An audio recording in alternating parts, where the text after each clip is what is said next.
Welcome back to Switch to Linux. This is another Saturday afternoon show, and today we're talking about the best and the worst of tech in the 2010s. No, that's not 2010, that's 2010s.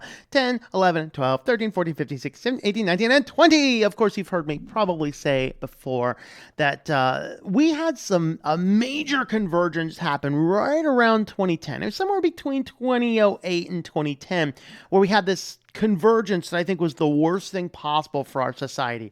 And that is the mass proliferation of broadband internet, the creation of social media, and the normalization of smartphones. And, Apple Android phones, basically the price of phones came down to an affordable level where your average person could get one, combined with social media, combined with broadband internet, and then we became a bunch of techno zombies. So today we're going to talk about some of the best and some of the worst stuff that happened in the last decade with regards to tech. And I'm not being super original here. I'm just going to some of the journal articles out there. So we grabbed one from The Verge, Engadget, who's this? Wired, CNET, and Mashable. So we're going to go ahead and dive on into these guys. Don't be alarmed, we are not reading all 84 of these. The Verge has 84 biggest flops and fails. I found that the problem, I read about half of this myself before I got bored with it. But the biggest thing that I found, the limitation on this article, is that they even included things that never really hit the market. So it was things that were proposed but never there. Even their first item, the Google Nexus Q. So which is basically a streaming box, looks like a bowling ball. You can see here that they were actually using it as a doorstop. The problem is this thing never actually made it to the market because it was so bad. And so I did not like the inclusion of these types of things. I want to see things that landed in the market and just burned. So there's that. We're going to just kind of scroll through this list really quick so you can kind of see. I'm going to stop on the things I remember personally. So we'll go ahead and have a look. Okay, the Apple Watch edition. This was good. Now, this isn't just the Apple Watch. This is the $10,000 18 karat gold edition Apple Watch. These watches die pretty quick. It's bad enough. I really think you might be brain dead enough to have a watch that's like as expensive as an Apple Watch, but to spend $10,000 on one, I'm sorry, give your money to the poor. Really. No, I'm not a communist or a socialist. You can do what you want with your money, but holy crap, $10,000 for a smartwatch. It's going to be obsolete in like 6 months is insanity, especially when this wasn't like nowadays. Now, if you buy an Apple Watch, it's probably going to last you probably 3 or 4 years. Back when this was released, these were like 1 year things. $10,000. Hey, it looks like a nice little cool band here. I can't do anything with it, but it's a cool band. And hey, after that point in time, just melt it down. Why not? Anyway, JoJo, whatever that was, the Google Reader. This one, so their article is a little snarky. This one here is more like RSS feed readers and things like this. And so, I look at this going, are they arguing that RSS feed readers are not a good thing? Because RSS feed readers are still actually pretty big. I'm not sure where they were going with that. But anyway, Secret. This was a good one. Actually, I didn't remember this one. I just read through the article and I really enjoyed this one. So this was supposed to be a completely anonymous social network where you had connections to friends. You were connected to friends, but you would get messages from people, and you knew it was somebody on your friends list. You just didn't know who it was on your friends list. Yeah, it's not difficult to imagine why that thing died. The magic leap forward. Google Fiber. Google Fiber's not entirely dead. Yeah, they pulled out of Louisville. They had some issues and snafus, mostly with red tape. Guys, this is why we need some serious overhauled regulation in the ISP monopolies. Because when Google cannot break into your city with internet, we've got red tape. No, we don't have red tape. We've got Red Sea. We need God's intervention to part this thing. I'm telling you what. But anyway, Google Fiber's on this list. I'm not sure why, because those places that actually have it, I guess works pretty well. Justice League. How'd that make the list of tech? But I don't know. However, this had to do with the fact that the original cut was so bad that people actually took out ads to protest the movie and get the original director's release. What? The Microsoft banned. No, not that kind of band. The Microsoft banned Microsoft Tracker. Oh, great. That's all we need. Microsoft already tracks us enough. Do we really need a Microsoft tracking band? No, I don't think so. Valve's Artifact. Pono was a lossless music streaming. Why bother? Buy a CD, the Google Verge. Fake AI. Oh boy. Samsung's Galaxy Fold. Oh yeah. The Galaxy Fold, baby. We got a $2,000 smartphone that breaks on casual use after 2 days. That was definitely a thing. And of course, a lot of other people are coming out and, why are people still trying to make these foldable smartphones? Do we really need foldable smartphones? I don't know. Arsenic Life? Not sure what that was about, but I don't want to die, so let's move on. VR movies. I do vaguely remember this. I don't know if it was VR or if it was the 3D. Like, if you remember, I only saw them in Best Buy for maybe 6 months, but it was like 3D TV sets. So you'd get a TV set and it'd project everything in 3D. You'd wear like 3D glasses or something. So you'd go into Best Buy and you'd see the demo for it. And they were, of course, thousands of dollars. And you look at it. And of course, there was only limited amount of support for it. They were trying to get that caught on with in-home 3D televisions. It didn't actually fly. I'm not sure if that's on the list or not, but that very much reminds me of VR movies. Google Plus, rip Google Plus, the social media network. Social media is a big thing. Let's force everybody on our social media. Yeah, no wonder that didn't turn out well. The attempt to phase out incandescent light bulbs. That's interesting. Of course, this were some issues. Now, I thought that T12 fluorescents were also on the way out, but apparently you can still buy them now. I was kind of unaware of, I knew they were phasing out what I used to do. I actually had at one point in time, guys, I had a massive carnivorous plant collection. It was actually so big, my teaching website about it was actually on Wikipedia. I'm not sure if it's still there or not. I took the site down a number of years ago.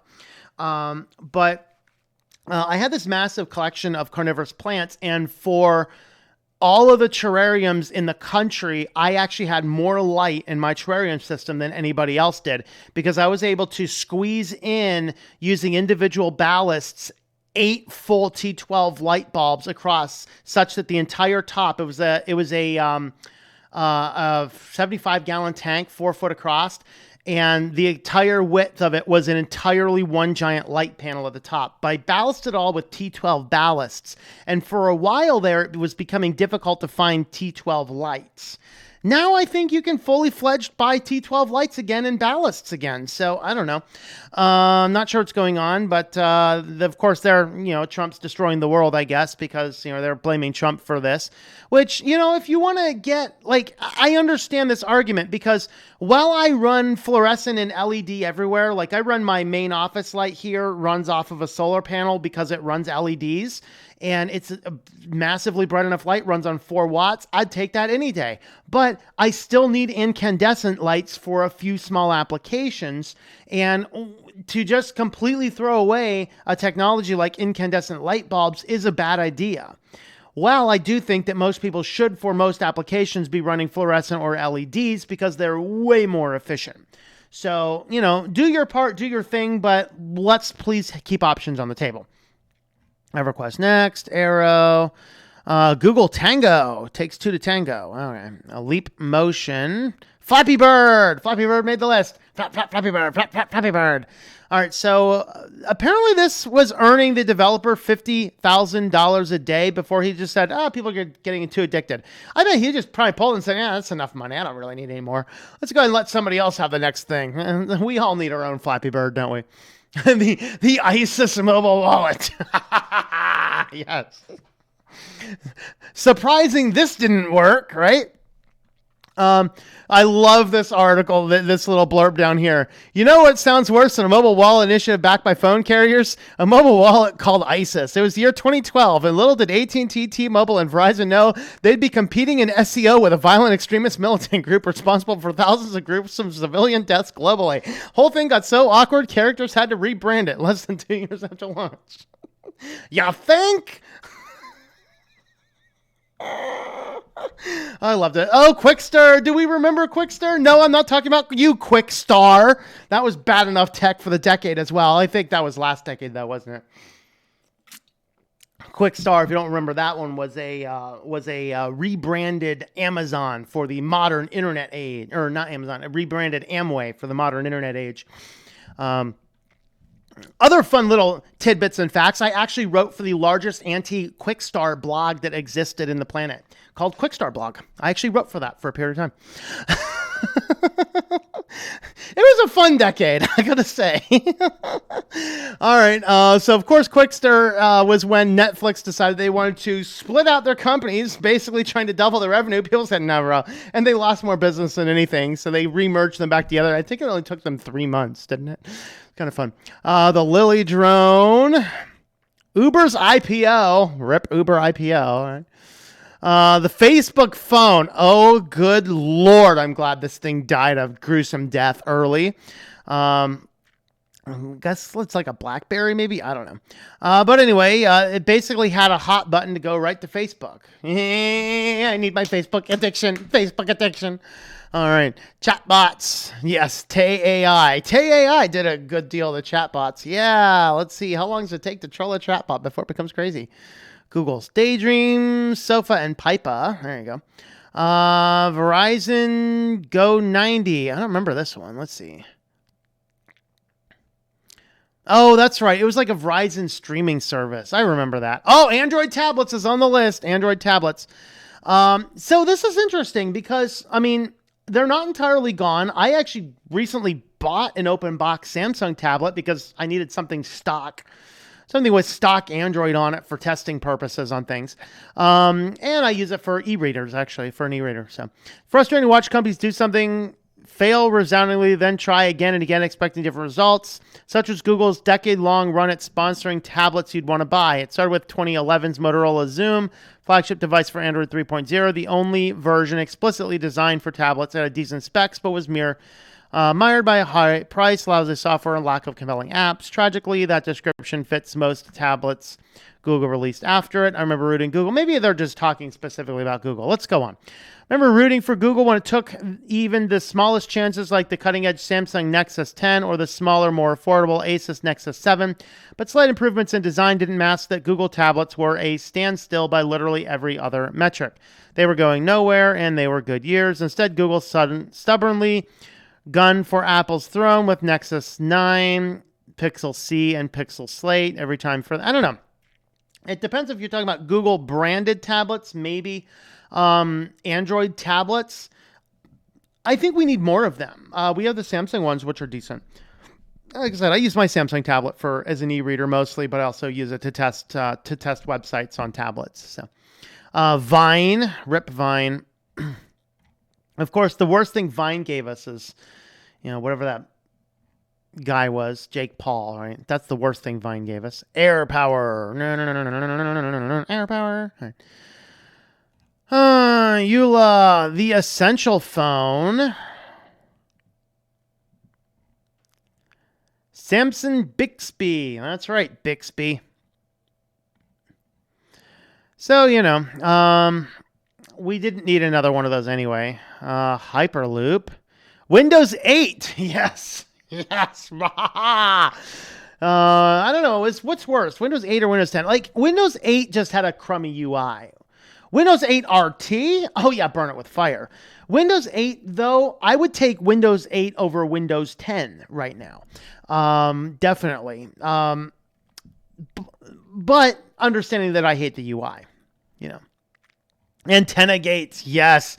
Don't hold that iPhone wrong. This was the iPhone 4, which, by the way, is praised on some of the other lists we're going to see here as one of the greatest advantages. It just had a problem with you held the phone. Like, I never experienced this with my iPhone 4, probably because mine was always in a case. But if you did not have your iPhone in a case and you literally held it like you'd hold a phone, you would prevent the antenna from transmitting data. And literally, their thing was you're holding it wrong. That's where that whole thing came from, if you were unaware. WeWork. Yeah. Get wrecked. The Microsoft Kinect. Color. Nikon 1. Google's smartwatch ambitions. Youngblood. Amazon HQ2. Yes, this was a good one. Caused all sorts of issues. All these cities were fighting for it. It finally selected to go to New York, and protesters took it down. There you go. PlayStation Vita, Red Hydrogen, Game of Thrones ending. Why is this in tech? All right, Verge, you've lost your mind. You're talking about tech. Stop giving us things about Justice League and Game of Thrones. That's not tech. That's television. That's media entertainment. Do a separate list for media entertainment. Healthcare.gov. Yeah, that one belongs in this decade. Yes, let's pay millions and millions and millions and millions of dollars to the president's friend to build a website that doesn't work. There you go. That works.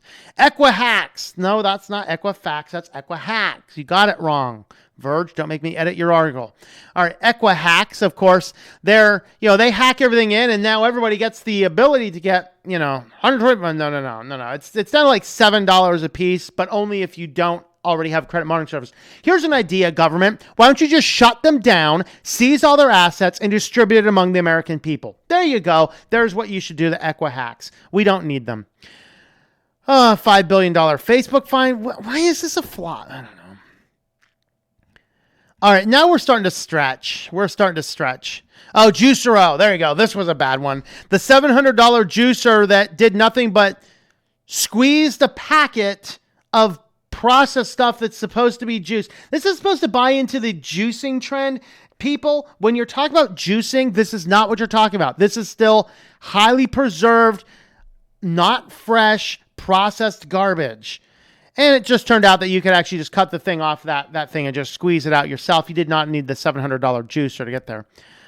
Steam machines. Ooh. Dieselgate. Windows RT. Yes. Of course, there was like a Windows tablet mode. Like, if Windows had better branding, like Windows branding team is insane. You have Outlook, the application, and Outlook, the online web service.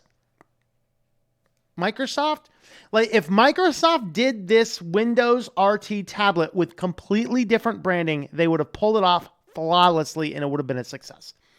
Because if they come out and say, hey, it's a Windows tablet, just call it something that doesn't confuse people with the operating system and make it look different enough that you don't confuse it with the operating system. That's why this flopped. It was confusing for people. GoPro Karma, I don't know.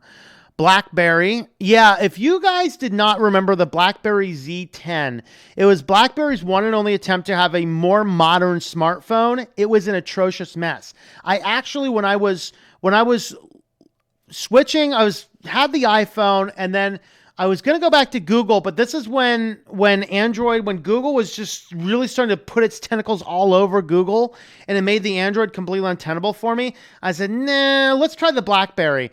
That was the worst phone operating system I've ever seen. I ended up dropping that, returning that one to the store. I actually went with a Windows phone for a while, which I love the UI. The phone was buggy as all get out. But I'm like looking at the options. I'm like, let's go back to the iPhone for a while. So I did because that worked. And then by the time I was ready to come back to the Android world, we had custom ROMs and the ability to actually do more stuff with our Androids. Hoverboards, yes.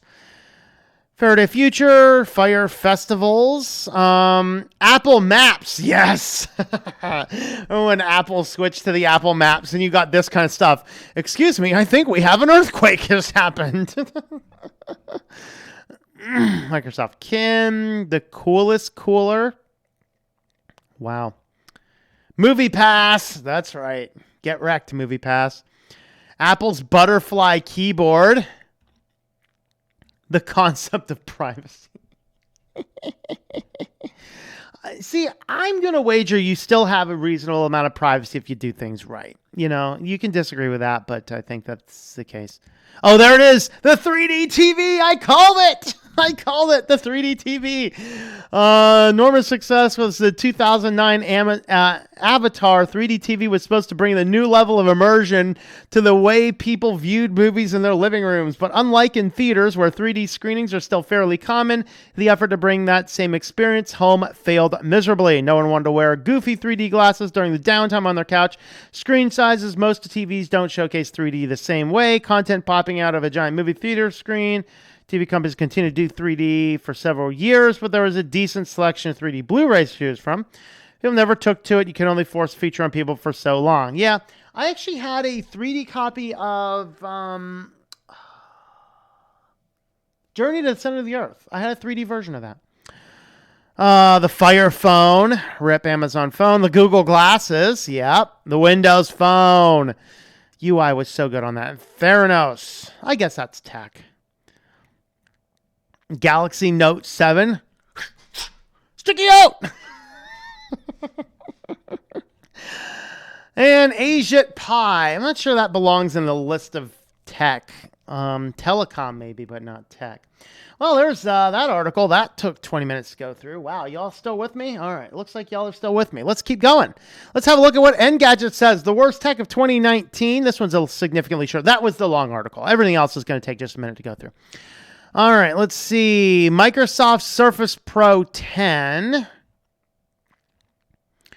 The Huawei Mate Pro 30. Google OS Wear. All right, I can agree on this one. I'm going to agree and disagree on some of these things. Facebook, Amazon, and other Silicon Valley failures. This is a boring article. I should have previewed this one better. Google Stadia. I think this is too new to call it a complete failure so far, but I think it's probably going to be a failure. 5G. Yes, I love that first ever broadcast. We are broadcasting 5G. We ran out of data. It took 15 seconds. Yeah. There's your problems with 5G, people. Y'all people want to get on top of 5G. Good luck. Good luck. All right. Let's see the 10 tech products that define this decade from Wired. Okay, so when we look into these, I'm going to agree that some of these define the decade, although I think that definition's pretty ugly, by the way. Let's go ahead and dive on through the top 10 tech that define the decade. WhatsApp. Yes, WhatsApp was kind of the first of these, giving us better messaging platforms. Of course, we have Signal right now that I am on the verge of uninstalling Signal. I'm on the verge of dropping Signal. They keep on pushing out updates. They're not telling us what's going on. They're giving us badges. Say it with a badge. I'd like to say it with a word. Thank you. But WhatsApp was one of the things that kind of started this. Of course, then Facebook got their dirty gloves all over it and turned into a nightmare it is today. The Apple iPad. Yes, I think this was a defining thing. Of course, when these first rolled out, first hit the market, people were saying, this is the death of the personal computer. No, not even close. Tablets can never replace computers. Phones can never replace computers, although they can be good substitutes for some things. I mean, hey, the tablet's just fine for checking your email, doing quick internet searches, maybe watching a few things on the go, but give me a computer any day. If I'm not, if I'm sitting at home, I'd rather have the computer instead of other things. But the iPad, I will absolutely agree, as a defining product. Uber and Lyft, yes, these defined the beginning of the gig economy, which I think is, yes, a definition, but a bad one. I think that the gig economy is probably more detrimental, but I don't know. I'm kind of on the line with it. The biggest challenge the biggest advantage, let's hit the advantage first, is that everyday person can go in and make a little bit of money. The downside is the everyday person doesn't know enough about business to actually do that right or profitably. Just because you made $5 on an Uber fare does not mean that, hey, you just made $5. You made more than like $3.75. If you don't realize that and you spend it like it's $5, you're going to find yourself in some serious problem with the IRS later. And that's kind of the issue and the challenge that we have with these gig economies, that you don't realize you need better insurance. You don't realize that you have to pay taxes on all that income. You don't realize the wear and tear it causes. It's potentially worse for you down the road. But it's going to kind of depend. You have to look at your own business things. On the negative side, I really think that this did do a lot of damage to the trust that we have in some other services, because, let's face it, Uber and Lyft do not have real good reputations in the tech world, but they're also deemed as too big to fail. And that's problematic down the road. Instagram, I completely disagree with this being on the list. Instagram is just another crappy social media. Okay, this one's here. I'm seeing iPhone, specifically iPhone 4s. Of course, one of the articles we're going to look at says iPhone 4. This one says iPhone 4S. I think the iPhone, leave the 4, the S, whatever. Although maybe the Maybe because the original iPhone came out in '07, the iPhone 4 or 4S was the first major one of the decade, maybe. Maybe it was the iPhone 4 was the first time they really got it down.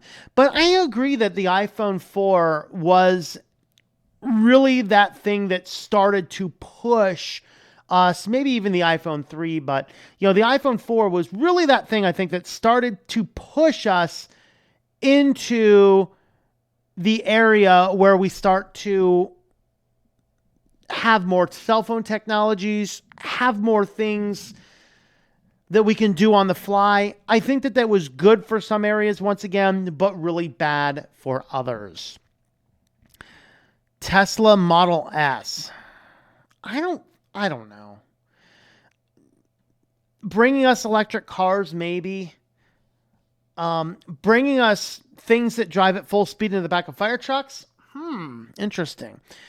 I don't know. I'm not sure if Tesla's that significant for the decade, in all honesty. Maybe I'm completely wrong about that. I don't know. Oculus Rift. I completely disagree with this being on the list because VR did not take off. Amazon Echo. Alexa, order unicorn meat. Confirmed. Yeah. So with the Amazon Echo / other smart technologies, which was the first one? Was the Amazon Echo the first smart speaker? I forget now. I think that these did define it. Once again, this defined it for the bad reasons, because now everyone's getting all these things. We're starting to put Alexa embedded into all these different devices that have no business having it. And I think that it's going to cause more problems for society down the road. But yes, I will agree with it, including on the decade. Google Pixel. What are you smoking, Wired? There's nothing defining about Google Pixel. It's just yet another higher-end smartphone company. I like the Google line in that it gave us better, more flexible, better, more customizable phones. Stock Android was definitely a good thing. But at the same time, I don't think it was anything super significant. SpaceX, Falcon Heavy, I don't know enough about SpaceX to comment on that one way or the other. All right, CTNet, the 10 most important tech trends of the decade. Some of these are going to be repeats. So we have Uber, Lyft, Airbnb. We've already talked about the gig economy earlier, just bringing us back to that. AirPods and the death of the high headphone jack. Did he say the best? Most important tech trends. No, this is not an important tech trend. This is the stupidest tech trend of the decade. The death of the headphone jack. The headphone jack is dead. I'm sorry, guys. You smartphone manufacturers out there, you don't have a smartphone, I ain't buying your stuff because I use a headphone jack. I want the headphone jack on my smartphone. And no notch while we're at it. So, of course, we're courageous enough to remove the headphone jack. We've got courage. Courage! And the fact of the matter is, no, it wasn't courageous. It was their way to sell and push a new market that probably didn't need to be pushed. I agree that there's applications for Bluetooth headphones, and I don't want to say, okay, kill them completely for the people who want to use them. But for those of us that want to continue to use wired headphones, we need to have that option available as well. Amazon Echo, the Alexa movement, we have mentioned that already. Apple Watch and the wearables explosion. Yes, this is a huge important one. And once again, a highly dangerous thing because now we have trackers everywhere. They may as well spin their heads backwards and say, we toys see everything. Tesla Autopilot. Only if you're meaning the fact that now we can watch people sleeping in their car on the way home on the highway. This is a bad thing for society again. The qualified self uses tech to... I have no idea what that was about. Cord cutting changes TV forever. This was an important thing in the decade. Once again, one I'm not a huge fan of. I don't care that streaming did away with the cordless, with cutting the cord and cable subscriptions. What I am most bothered about is the fact that your streaming services did damage to the DVD markets. And what ended up happening is we can no longer own movies anymore. So where we used to go out, and as long as we keep that disc in good shape and have a functioning DVD player, we can watch a movie. Same with Blu-rays, whatever else. But with the streaming service, nobody owns anything anymore. You just have to keep giving money month after month. Well, what happens when you have some financial emergency and you can no longer justify it? Well, there goes all your entertainment. But if I've actually put some money into buying some DVDs, and next month is really, really hard financially, we had an accident, something goes on, I cannot afford that streaming service for the month. I can, just not buy movies, and I can still enjoy the movies I already have. That's the biggest danger that streaming services have done in this decade, is that it starts to cause us to decline in our DVD sales. It's becoming harder to find some movies.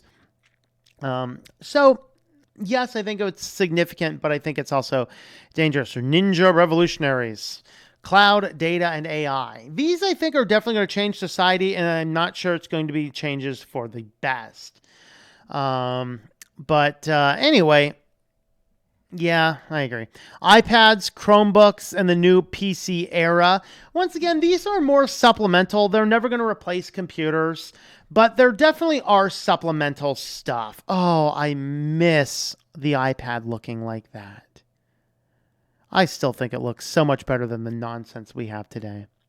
Oh, well. Anyway, but see, so this is the thing. Checking your email is easy and convenient on a tablet, and I think that that's a good functional use for it. A few other things, good for it, but no, we're not entering a new PC era. We have to look at these devices as supplements to what we're already doing. 4G LTE put the world in our pocket. I think that this is absolutely correct. This is really, though, the thing that possibly caused some issues, but we have to remember that when that tech revolution I talked about at the beginning of this video happened, we didn't have 4G yet. We were still running 3G most of the time. So now we're running 4G and LTE, which I think, honestly, if we just put more of our energy into improving the 4G LTE network rather than pivoting to 5G, I think our society would be a whole lot better.